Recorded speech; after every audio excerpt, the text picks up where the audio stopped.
people think it's difficult to get started. I don't understand taxes. I will never be able to own that apartment or own that duplex or that commercial property. I think that it's sort of a lack of education, really, that if you're not paying taxes or your taxes are minimal, people think you're doing something illegal. Hey everyone, it's Jamel Gibbs. Welcome to another podcast episode. Today we have a very special guest. This is someone that I respect very much. I recently got in contact with her because I saw some of her content on Facebook, and I was intrigued by what I saw. She's a tax strategist, but she's also she specializes in the real estate investing field. Now she's been seen on everything from Yahoo Finance to Forbes to everything in between. And I know that you're going to be able to benefit a lot from this conversation. I know that you're going to be able to gain some information in regards to tax strategies on today's podcast. So I want to welcome Carla Dennis to the call. How's everything today? Hey, Jamel. Thank you so much for having me. My day is great. I don't have bad days because every day is a good real estate day. I am so happy to be here with you. I love that. I love that. I love the fact that you said every day is a good day, because it is. Right. You know, in my opinion, every day above ground is a good day, right? As long as you're alive. That's exactly right. You know, it can always be worse, right? Oh yeah. We can wake up and not be above ground. That's right. That's right. A bad day. I love it. I love it. So why don't you tell everybody a little bit about yourself and how you got started in this business?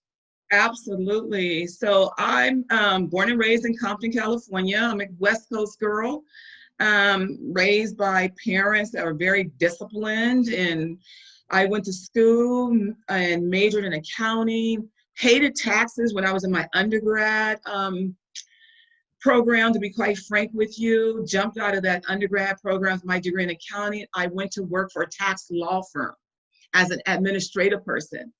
And as a result of that law firm helped people that own real estate, the wealthy, the people I aspired to be like, to save money on taxes. So I learned about real estate and I learned about taxes. And when I decided to go out and do my own thing, because it was time for me to start a family, I have 4 wonderful sons.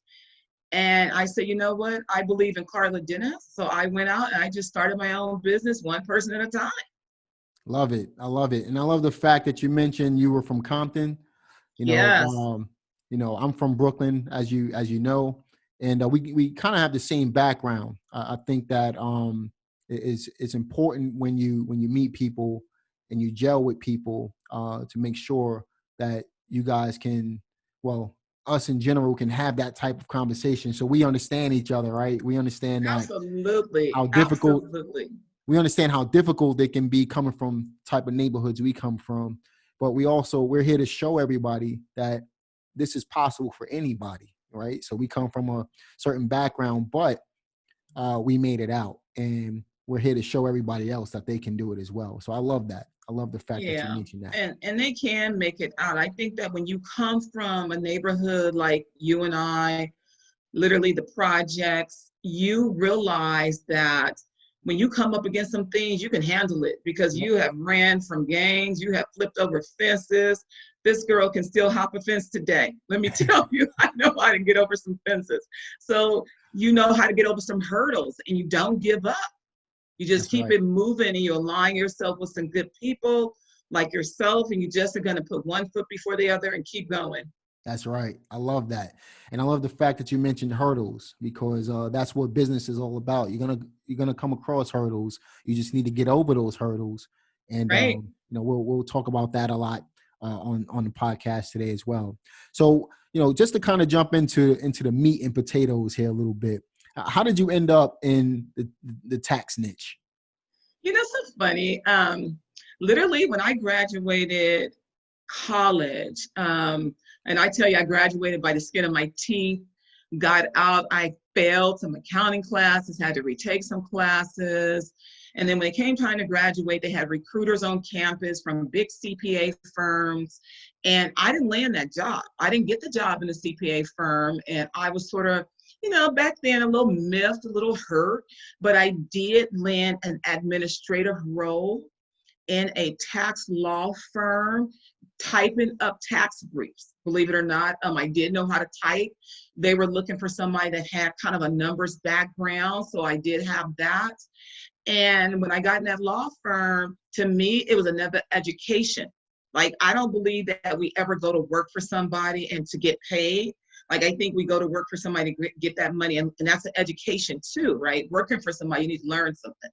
So working in a law firm, they worked on tax returns and strategy for wealthy individuals. And these individuals owned real estate, they owned businesses. It became something of interest. I was like, wow, the more money these people make, the less taxes they pay. How is this possible? And so it just intrigued me. I then went back to school, received my master's in taxation, put myself through that program and just studied, read everything that came across my desk. I learned how the wealthy people made money. I learned how they kept it in their pockets legally. And it was just a beautiful thing. So when I decided I wanted to be a mom, and my parents, back in the day, my mom was a stay-at-home. My mother baked, she cooked for us. And so that was my vision for my family. And I just started to start my own business. I gave up my job at the law firm, came home to be a mama, and started my business one client at a time. Love it. Love it. So you decided to take the bull by the horns. Yeah. And do your own thing. I love that. To me, you can't really win unless you're doing your own thing, because as long as somebody else is paying you, they're holding you back, in my opinion. How do you feel? No, that's my opinion too. It's a what do I want to call it? It's the system is set up for people to work for somebody. So I kind of think it's like a funnel. Like everybody drops in at the top, but only certain people coming out the bottom. And as life continues to progress, when you turn that funnel upside down, you notice that the top is small and the bottom is larger. Yeah. So until we get our own thing going, there's only so much we're going to be able to do. That's right. That's right. Now, just thinking about, thinking on the lines of real estate and taxes, what are some of the biggest misconceptions that people might have? I think that the big misconceptions really around real estate is probably the same misconception around taxes, is that people think it's difficult to get started. I don't understand taxes. I will never be able to own that apartment or own that duplex or that commercial property.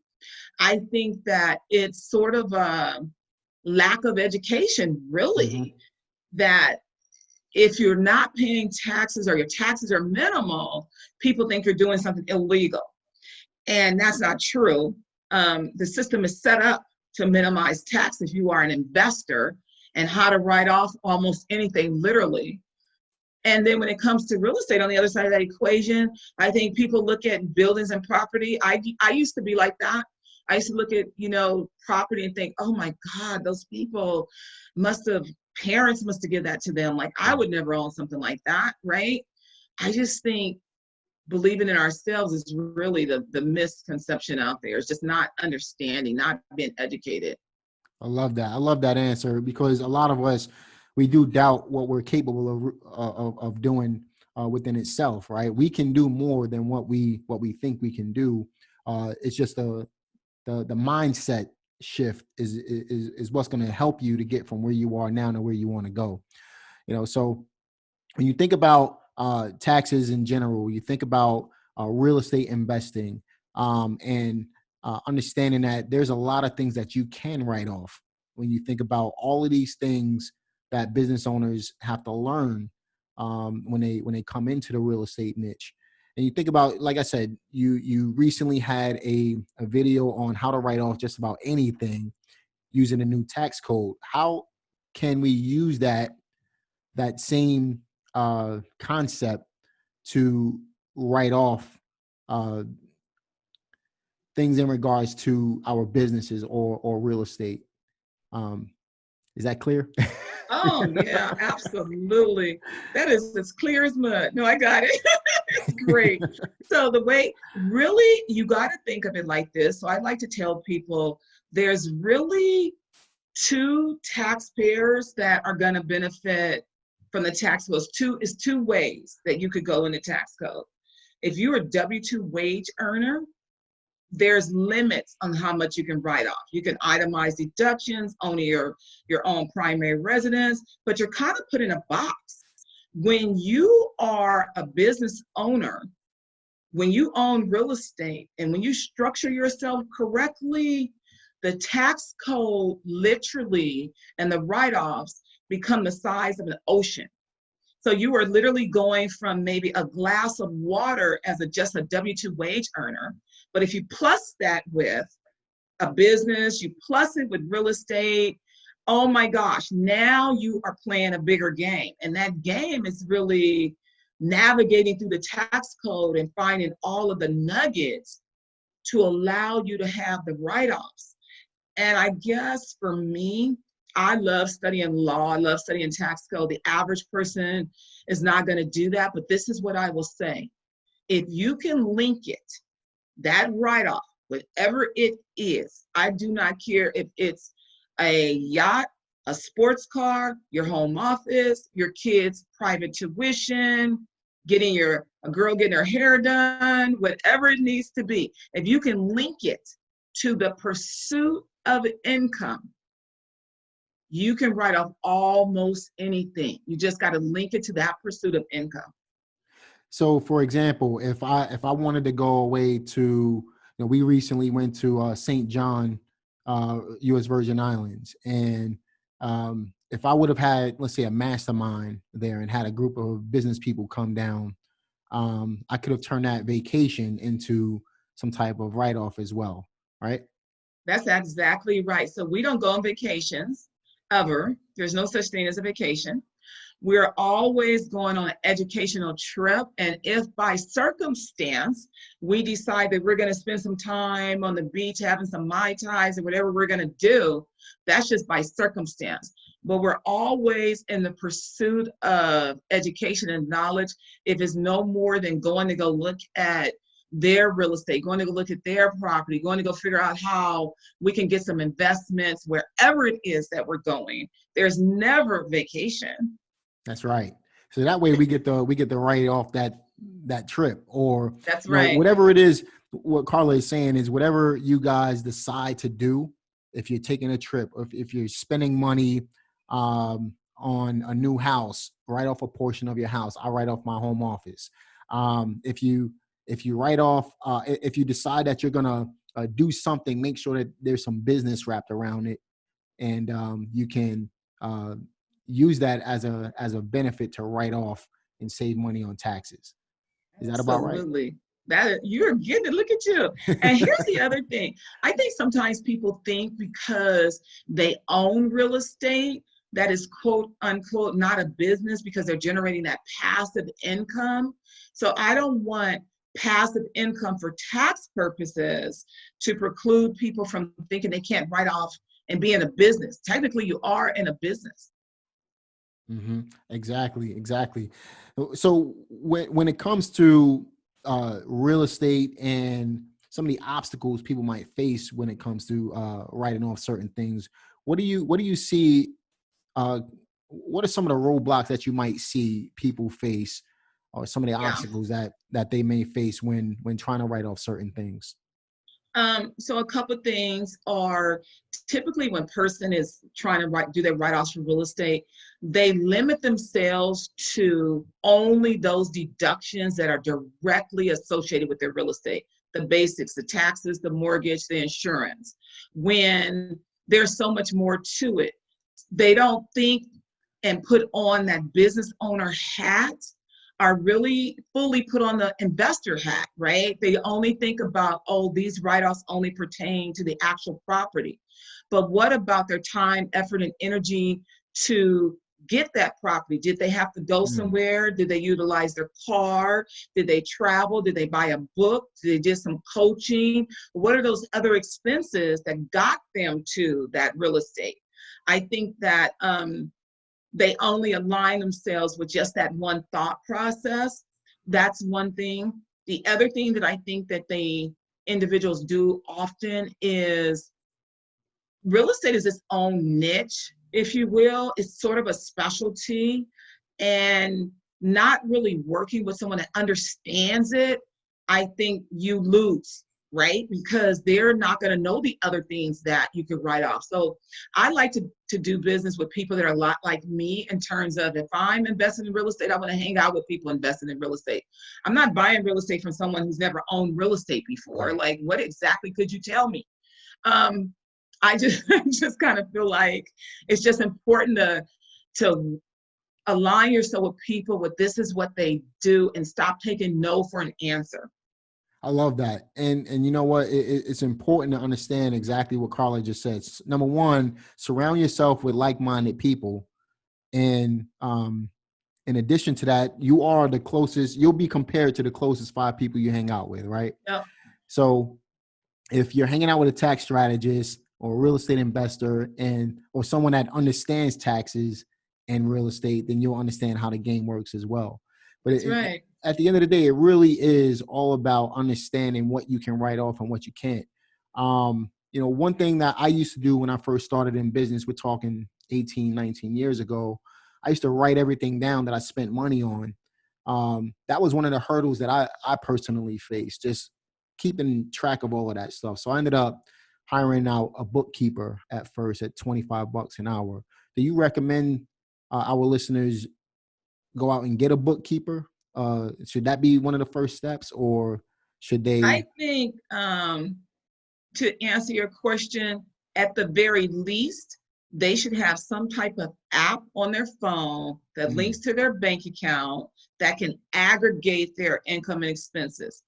There's so much technology out there that can help you. I at least recommend that, because there's levels to it.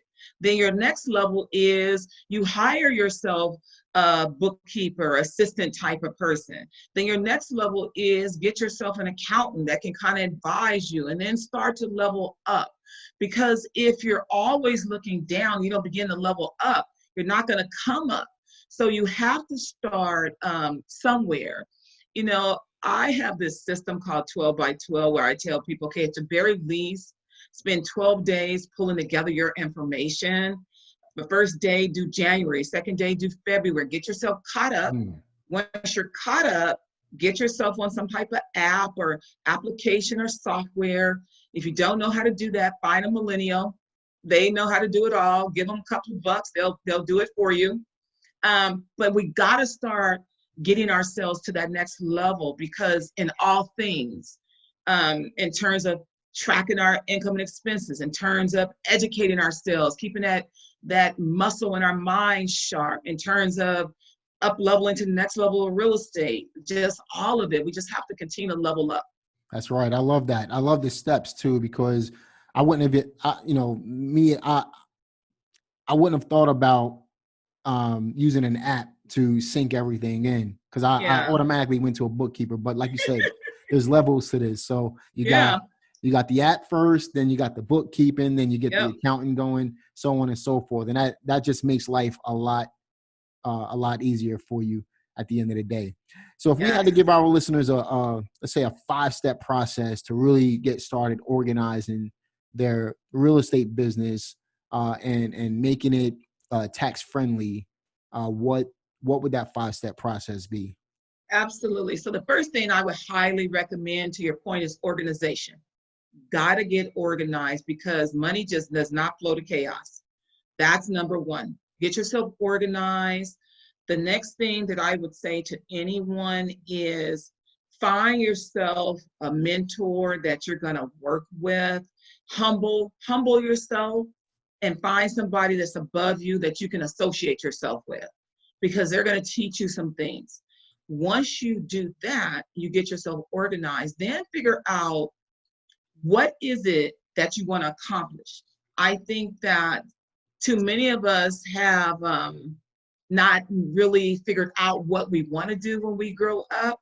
I think we need to figure out what we want to accomplish. Is it getting in your first piece of real estate?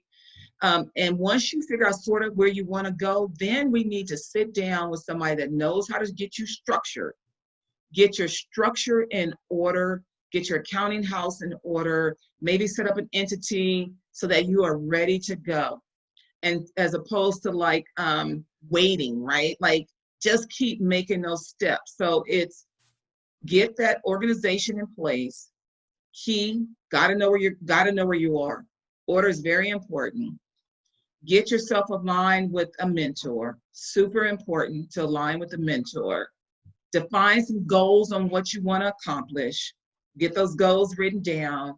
Get yourself aligned with a tax person that knows the real estate.